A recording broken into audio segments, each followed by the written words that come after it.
Pagmamahal at suporta ng Pasigueño kay Mayor Vico Soto hindi matatawaran. Yan ang pag-uusapan natin patungkol sa kinabibiliban at hinahangaan nating City Mayor ng Pasig na si Mayor Vico Soto. Ngayong araw po yan ng Miyerkules, May 7. Pero bago natin pag-usapan yan, ay humihiling ako na pakisubscribe ang aking YouTube channel. Paki-like and share na din po mga kaparokya para mas dumami pa po ang makapanood ng content natin. Maraming salamat po sa inyo mga kaparokya. So yun nga mga kaparokya, papalapit na po ng papalapit ang inaabangan nating midterm election at meron na lang po tayong 4 na araw para malaman kung sinong uupong mga opisyales ng bawat lalawigan, bawat lungsod at kahit sa nasyonal. Of course, dito sa Quezon City, sure win na po ang tambalang Joy Belmonte at Gian Soto. So sa mga hindi po nakakaalam, ay pinsang buo po ni Mayor Vico Soto ang Vice Mayor ng Quezon City na si Gian Soto, na anak po ng dating Senate President at Eat Bulaga host na si Tito Soto. So wala pong nagbalak kumalaban sa dalawang opisyal dito sa aming lungsod. Pero pagdating po sa congressional position, matindi po ang labanan.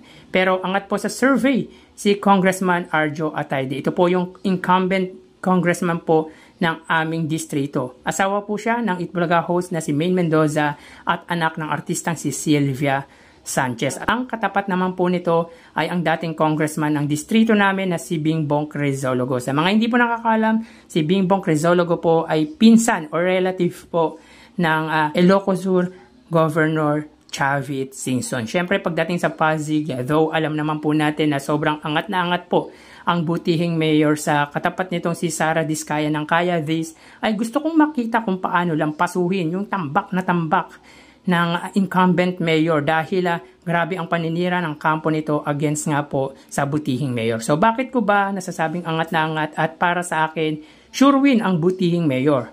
Of course, sa survey or sa ratings at Kalye survey ay talagang lampaso malala ang counterpart nito. At kung popularity wise pag-uusapan, kahit sinong artista ang itabi mo kay Mayor Vico Soto ay baka mas dumugin ito kaysa sa ibang artista. Bakit kanyo?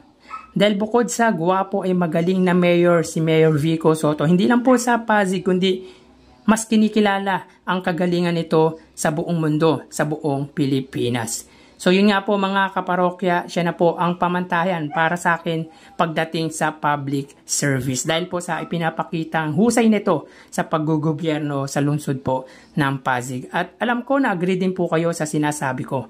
Anyways, sa latest post po nito sa kanyang social media account at nakikita rin po natin or napapanood ko din po ito sa mga video about sa mga pinupuntahan nila ay talagang dinudumog po at talagang inaabangan ang butihing mayor. Tulad ng most recent post nito sa mga senior citizen na talagang inabangan siya kahit umuulan. Makita lang po si Mayor Vico Soto. Kumbaga hindi po alintana sa mga senior citizen yung ulan.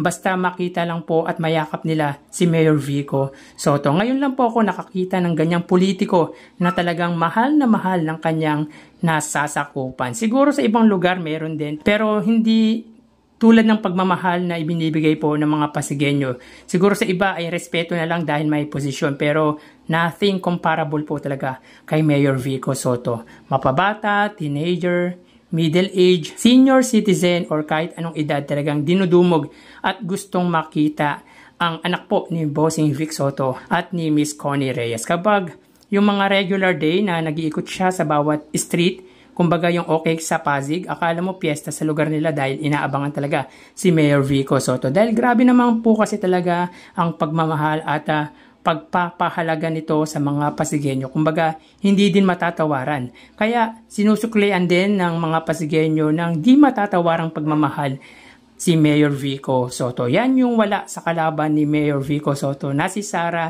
Diskaya, na alam naman po natin ang pakay kung bakit tumakbong mayor para po ma-proteksyonan ang kanilang mga negosyo. Hindi po makamasa kung tutuusin. Alam nyo yung mas ramdam mo yung napilitan lang tumakbo dahil may ipinaglalaban. Again, negative campaigning would also help for her opponent. Mas lumalakas po si Mayor Vico Soto sa ginagawa nilang paninira against nga po sa kanya. Malamang di lang ako nakapansin yan mga kaparokya. So kayo mga parokya, may nakita na po ba kayong politiko, mapa-governor man or mayor, na sobrang mahal na mahal ng kanyang nasasakupan? Paki-comment naman po. So hanggang dito na lang po tayo mga kaparokya. Mag-iingat po tayo palagi. Thank you and God bless.